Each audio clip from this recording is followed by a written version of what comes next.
Then sanitation, municipal administration weak గా ఉన్నారు. మా నారాయణ గారు కూడా ఇక్కడే ఉన్నారు, జిల్లా మంత్రి.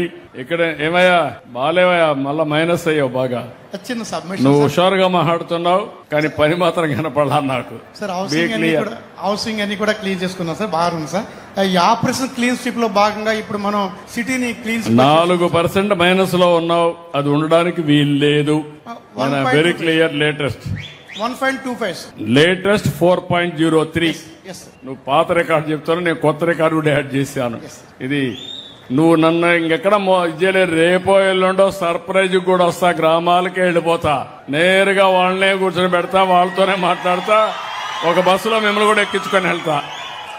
ఒక బస్సే మీకు నాకు అందరికి, అదే బస్సులో వెళ్దాం, వాస్తవాలు కనుక్కుందాం. ఇప్పుడు తమరు ఆపరేషన్ క్లీన్ స్వీప్ ప్రోగ్రామ్ పెట్టారు సార్. దానిలో భాగంగా ఇప్పుడు కాకినాడ సిటీని క్లీన్ సిటీగా మారుస్తుంది సార్. కలెక్టర్ గారు కూడా మీటింగ్ పెట్టి ఏం చేస్తావు నాకు తెలియదు, మళ్ళా రాకూడదు, జాగ్రత్తగా ఉంది. Yes sir, yes. Thank you sir.